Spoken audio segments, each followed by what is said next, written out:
So here's my top 5 albums of April. April's done, time's just flying by. So this is just going by date releases. So the first album I have here is Witch Vomit, Funeral Sanctum. This was released on April 5th on the 20-buck spin. This is death metal with like an evil melodic twist to it, like early dissection. The vocals by Tempter are they're gore-like, but like low guttural. They're like, super low guttural vocals. Really suits the music perfectly. It's perfect for those like cold, rainy days, and you just put this on and look at the weather outside, look at this cover, and it's perfect. Artwork was done by Matt Steiker. Yeah, I just think the album, I just think the artwork really suits the album really well. Some killer tracks on here are Endless Falls, a killer track, Black Wings of Desolation, a killer track, and the title track, Funeral Sanctum, is another killer track. Killer tracks, killer album. Witch Vomit, Funeral Sanctum. Next album I have here is Necrot Life is Birth. This was released on April 12th on Tank Crime Records. Man, like, I really love this album. If you want death metal that's going to kick you right in the ass, like, this is the album to listen to. Every song on here is killer. There's no fillers at all on here. These guys are right up there with bands like Creeping Death, Frozen Soul, and 200 Stab Wounds. Like, don't sleep on this album.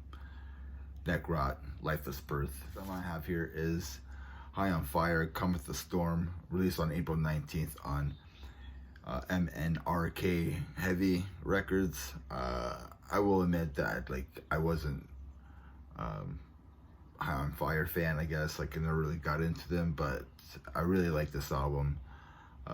Yeah, like, I like High on Fire now. I've been listening to some of their older stuff, and I didn't get it at the time, but I get it now. Cool stuff. Yeah, sludge stoner metal from California. We got Matt Pike. He has that raspiness to his voice, to his vocals there. Lamb's Bread is a killer track. Burning Down is another killer track. The title track, Cometh the Storm. Yeah, it's a killer track. It's a killer album. So if you haven't checked out High on Fire yet, check out their new album, Cometh the Storm. Next album I have here is Tombstoner, Rot, Stink, and Rip. This was released on April 26th. This is a death metal thrash and groove. They sprinkle some groove in there as well, from New York. They released an EP like in 2020 called Descent to Madness, and then they released a full length in 2021 called The Victim of Vile Torture. What's unique about this band is there's like two sets of brothers in this band. You have Daryl Mingill, who plays guitar. His brother Thomas Mingill Jr. plays bass, and he does the vocals as well. And then you have Jesse Quintnone. I don't know if that's how you say his last name, but Jesse Quintnone, I'll just say that, does the vocals and the guitars. And his brother Jason plays the drums on here. I thought that was really cool that there's two sets of brothers, so it's only like 2 last names playing in this band. To be honest, like, this album got better as I like listened on and on to it. I thought that it was going to be just your meat and potatoes death metal album, but this album hits hard. There's a lot of groove in this,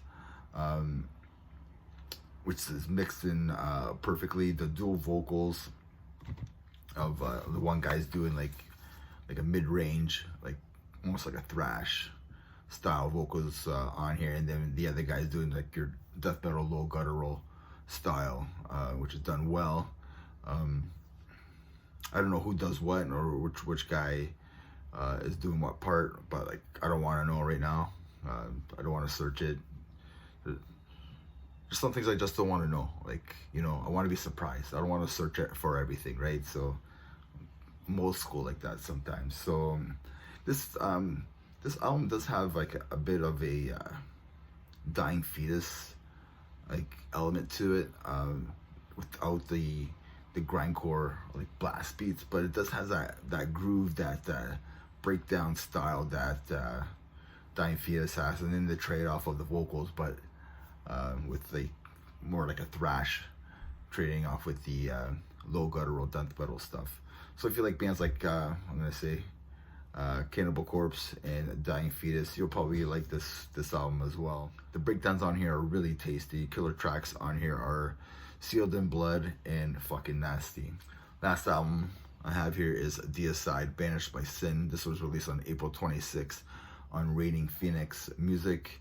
Of course, you have Glenn Benton on vocals and bass, Tyler Nordberg and Kevin Quirian on guitars, and then you have Steve Asham on drums. So I think this is like Deicide's best album since The Stench of Redemption from 2006. This album hits hard. It sounds like a band that is having fun on this album. It just seems like they're having fun on this album. It sounds like, honestly, just sounds like a Slayer, like a death metal Slayer to me. That's how I compare it. The solos and the lead guitar work on this album are great. So well done. I think it's a great album. Some albums to look forward to in May. There's Doth, The Deceivers is coming out on May 3rd on Metal Blade. 6 Feet Under, Killing for Revenge coming out on May 10th on Metal Blade. Unleash the Archers, Phantoma coming on May 10th on Napalm Records. You have Gatecreeper, Dark Superstition coming on May 17th on Nuclear Blast. You have Kerry King, From Hell I Rise on Raining Phoenix. That's coming out on May 17th as well. And remember, everybody, metal never dies. Cheers.